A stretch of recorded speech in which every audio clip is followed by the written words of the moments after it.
2021 est paru le dernier rapport du GIEC, dans lequel, pour la première fois, un lien clair est établi entre réchauffement climatique et événements climatiques extrêmes.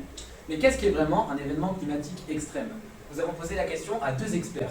C'est à vous. En général, quand on parle d'événements extrêmes, on parle d'éléments qui ont des impacts, d'événements qui ont des impacts importants. C'est-à-dire température très élevée ou très basse, vent très fort, sécheresse ou pluie intense sont vraiment les plus courants.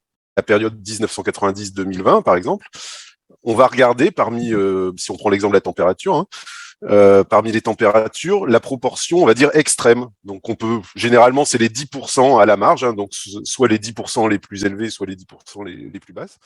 Coastal town with a harbour, Boulogne has a large tidal range. The climate is oceanic. It's famous for its clay, limestone and sandstone cliffs. The river there is called the Liane. Alors chez nous, à Boulogne-sur-Mer, quel événement climatique extrême nous menace?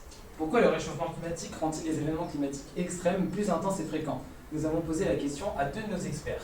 C'est à vous. Oui, je vous reçois très bien, je suis ici avec Ilan.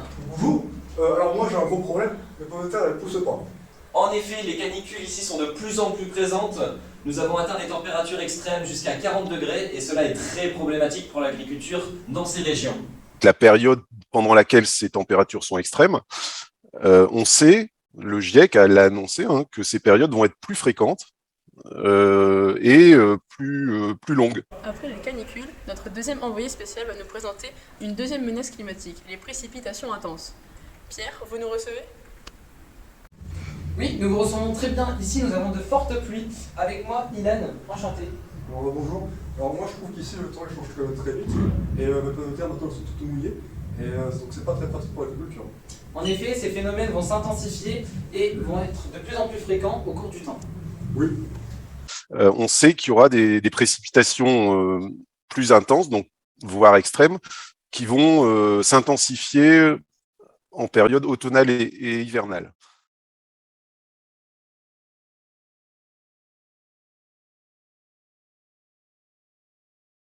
The water of the ocean is heated by the sun. It evaporates, then goes into the atmosphere. The water will then condense and fall on the city.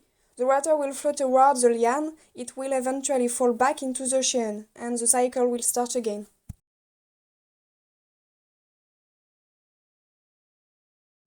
And now I'm going to show you the closest claparon law.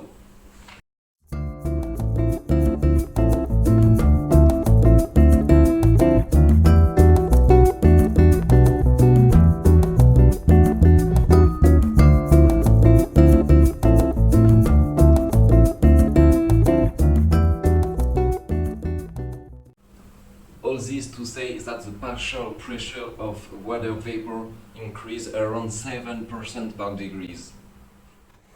Enfin, un dernier type d'événement climatique extrême nous menace à Boulogne-sur-Mer. Il s'agit de submersion marine qui pourrait causer de nombreux dégâts à l'avenir. C'est à vous. Those 3 events are defined by the tide, which is a daily movement of the sea level oscillation due to the lunar attraction. The second phenomenon is the weather surge, which is a temporary and local rise in the sea level at the level of the coast. This phenomenon is caused most of the time by meteorological conditions like atmospheric depression or a wind storm. Finally, we've got the swell effect, which is a breaking surge corresponding to a rise in the sea level due to the breaking of the waves. Comme le changement climatique fait que les glaciers fondent, donc il y a 2 choses, les glaciers fondent et donc viennent apporter une quantité d'eau douce supplémentaire aux océans, et l'océan se réchauffant de la même manière que l'air va se dilater aussi, donc il y a 2 effets. Au final, ces événements climatiques extrêmes tels que vagues de chaleur, précipitations intenses ou submersions marines sont de plus en plus fréquents et cela de manière exponentielle. Cependant, il est encore possible de ralentir ces événements climatiques extrêmes. Il faut impérativement diminuer notre émission de CO2. De manière individuelle, comme privilégier les transports en commun dans le but de réduire notre empreinte carbone. Mais aussi de manière collective, notamment en sensibilisant notre entourage ou choisissant une politique engagée dans ce combat. Bref, Un petit pas pour l'homme, un grand pas pour notre planète.